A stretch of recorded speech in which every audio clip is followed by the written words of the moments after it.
Have you ever found yourself sitting at home, flipping through the TV channels or staring out the window, wondering where everyone went? Maybe the phone doesn't ring as much as it used to, or your calendar looks a little emptier than it did just a few years ago. It's a strange feeling, isn't it?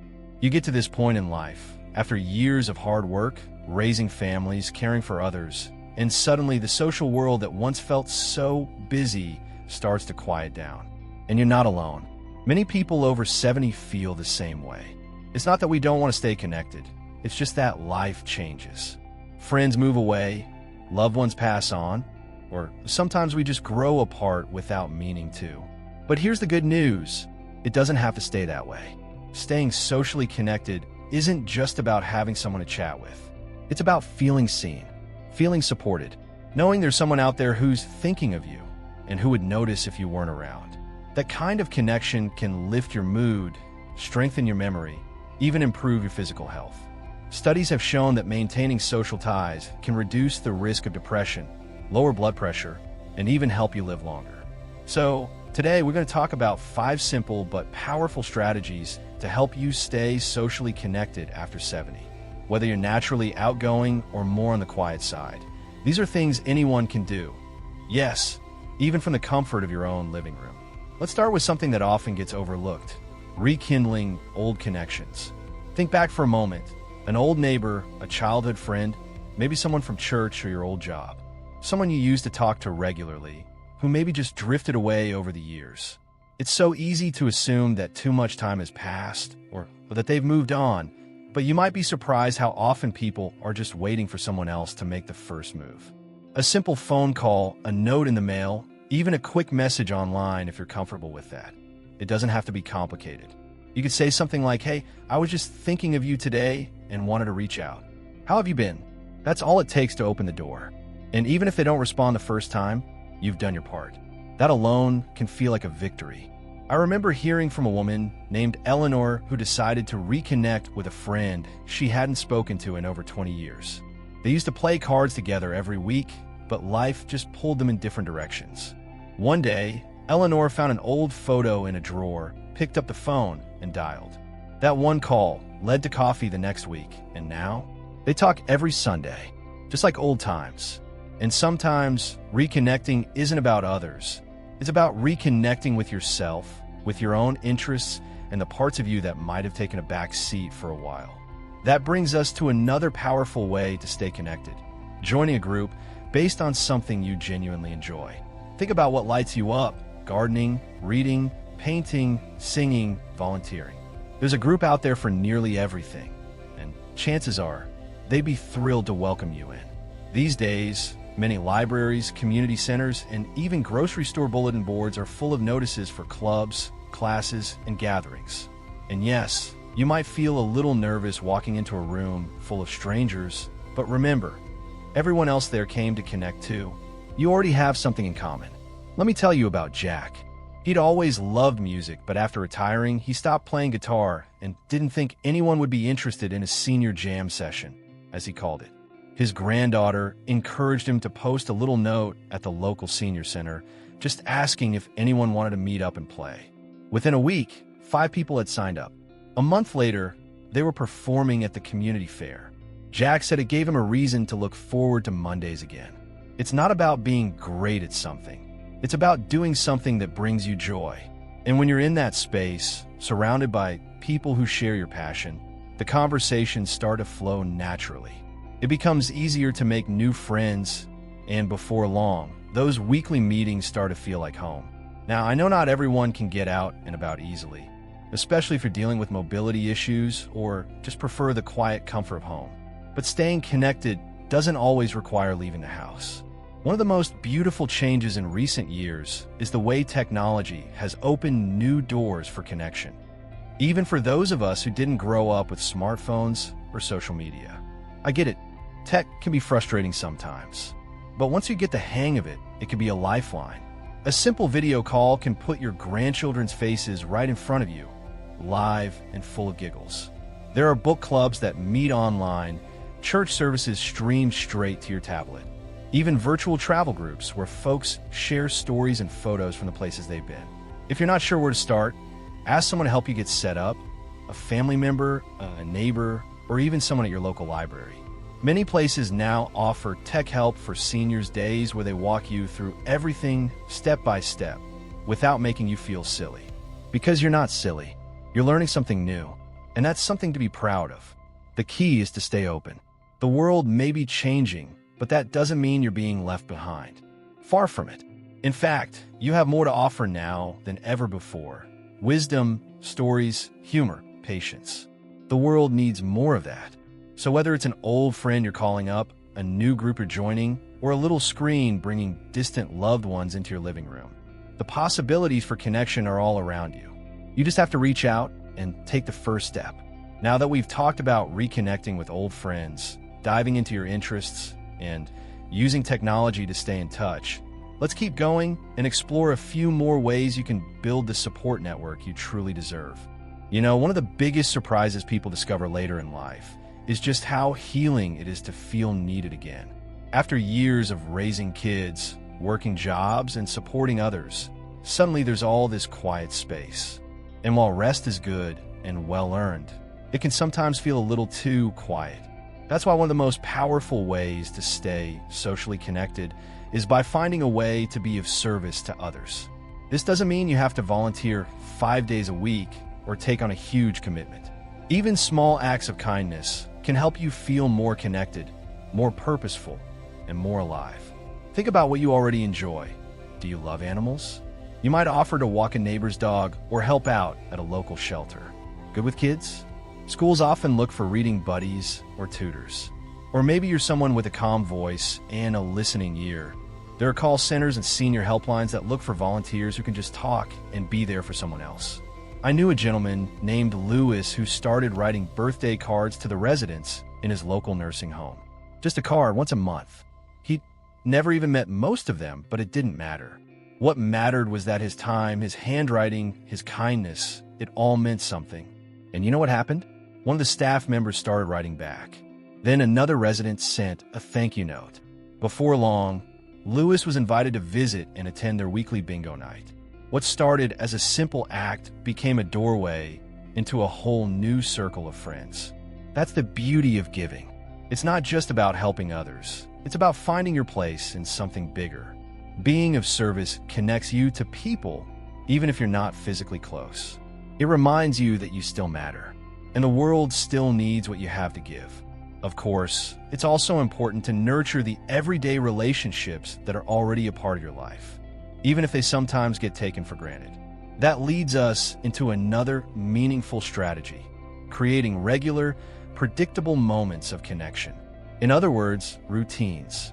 Now, I know routines don't sound all that exciting, but when it comes to staying connected, having something you can count on, something on the calendar, makes a huge difference.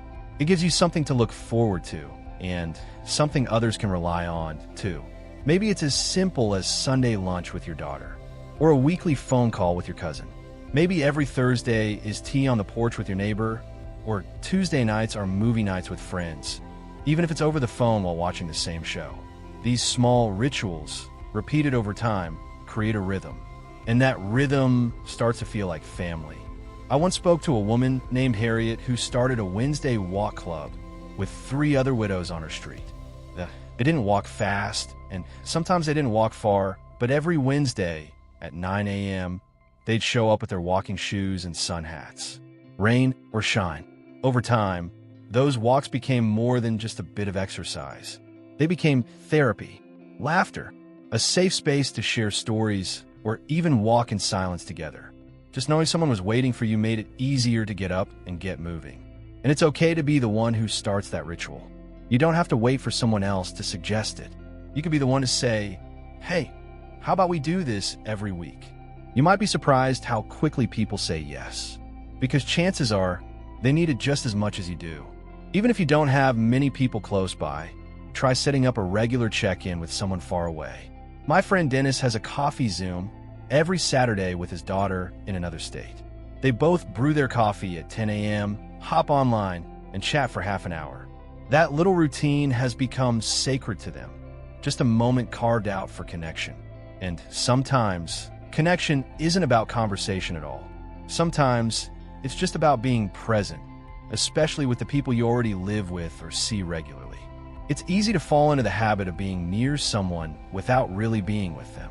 But a shared meal, a card game, or even just sitting and watching the sunset together can bring people closer without needing a single word. The important thing is to be intentional. Make space for people. Invite them into your day, into your world. When we make connection a habit, it becomes second nature. And when it becomes second nature, we start to feel that wonderful sense of belonging again. You see, staying socially connected after 70 isn't about being busy all the time or forcing yourself into big social events if that's not your thing. It's about finding the little ways to stay close to yourself, to others, and to something meaningful. Whether it's rekindling an old friendship, joining a group that lights you up, embracing the help of modern technology, giving back in your own way, or setting regular moments to reach out. These are the threads that weave your support network together. It's okay if some days feel a little lonelier than others. That's just part of being human. But remember this, no matter your age, your story isn't over. There are still connections waiting to be made. Still hearts that would love to hear from you. Still people who would be grateful just to know you. Next, let's talk about something just as important. How to make new friendships that feel real and lasting, even when you're starting from scratch later in life. It's a funny thing, making new friends as an adult, especially after 70. When we were younger, it just seemed to happen, didn't it? Friends were everywhere. At school, at work, in the neighborhood, while watching the kids play. But later in life, those natural opportunities shrink, and suddenly we find ourselves wondering, how do I even meet new people at this age? Is it too late to start again? Let me tell you right now, it's never too late. Not even close. In fact, many people say that the friendships they form later in life are some of the deepest and most meaningful they've ever had. Why? Because there's less pretense, less pressure. You're not trying to impress anyone. You're simply showing up as you are, and that kind of honesty is a powerful foundation for connection. So how do you start building those new relationships? The first step is to be open to unexpected connections. Sometimes, friendship doesn't come from where you expect. It might not be someone your age or someone who shares all your interests. It might be the woman you see every week at the market or the man who walks his dog at the same time as you. The key is to notice the people already around you and be willing to say hello. Small talk may feel a little awkward at first, but you'd be amazed what it can lead to. A comment about the weather, a compliment on someone's scarf, even a quick, "I always see you here, what's your name?" These small gestures are like opening a window and letting fresh air in. You never know which ones will turn into something more. There's a man named Frank who used to eat breakfast at the same diner every Wednesday. One morning, he saw a new face at the table next to him and simply said, "You look like you know the good coffee here. Mind if I ask what you're having?" That tiny question turned into a full conversation. And now, they meet every week, same booth, same coffee, and laugh like they've known each other forever. But sometimes, the person you most need to connect with is yourself. And that's something we often forget. One of the most underrated steps in building a strong support network is learning how to be your own companion first. I know that might sound strange in a video about staying socially connected, but the truth is, when you're comfortable with yourself, when you know your worth and enjoy your own company, every other connection becomes stronger too. Have you ever spent time doing something just for you? A solo walk where you listen to the birds? A quiet afternoon reading on the porch with no distractions? Those moments of self-connection refill your tank. They give you confidence. And that confidence radiates out into the world, attracting people who are drawn to your calm, your presence, your authenticity. You don't have to be outgoing to be connected. You just have to be real. And the more at peace you are with your own presence, the more you invite genuine friendships into your life. Sometimes people worry about rejection, that fear that they'll put themselves out there and no one will respond. But here's the truth. It might happen. Not everyone will be your person. But don't let one closed door stop you from knocking on another. Every meaningful relationship starts with a little risk. And every risk you take in the name of connection builds courage, no matter the outcome. There's also incredible value in multi-generational friendships. We often look for connection with people our own age, which is natural. But don't underestimate the joy of building relationships with younger folks. Your grandchildren, their friends, even neighbors who are decades younger. These relationships aren't just good for the soul, they're good for the brain, too. They keep you sharp, curious, and more in tune with the world. I met a woman once. Her name was Carol, who started tutoring at a local middle school once a week. She said at first she felt like the ancient one in the room. But those kids, they adored her. They started calling her Grandma Carol. And before long, she was invited to birthday parties, talent shows, even graduations. That one act of showing up opened the door to an entire new generation of connection. And the best part? It went both ways. Carol felt younger, livelier, and more hopeful just by spending time with people who looked at the world through fresh eyes. It reminded her that even though she had many years behind her, she still had so much life ahead. By now, we've talked about old friends, new connections, finding purpose, building routines, and staying present with yourself. All of these pieces work together like threads in a tapestry. And that tapestry, that's your support network. It's not about having a huge crowd around you.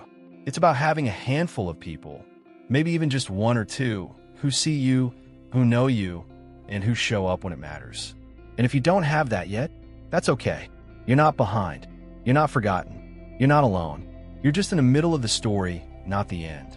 Every step you take to reach out, every moment you open your heart just a little wider, brings you closer to the life you deserve. So, take a breath. Think of someone you might reach out to today. Think of one small thing you can do to nourish the connections in your life. Because they are out there, and they are waiting for you. Remember, it's not about being surrounded by people all the time. It's about knowing that you're supported, loved, and understood. Because that kind of connection gives life its color, its warmth, and its meaning. If this message resonates with you, I'd love to hear from you. Share your thoughts or your own stories in the comments. Maybe someone out there needs to hear your words today. If you enjoyed this video, don't forget to give it a thumbs up. And if you haven't already, hit that subscribe button. We've got more conversations coming your way that you won't want to miss. You matter. You are not invisible. And you're never too old to build the life and the relationships you deserve. Here's to living your fullest, warmest, most connected life at any age.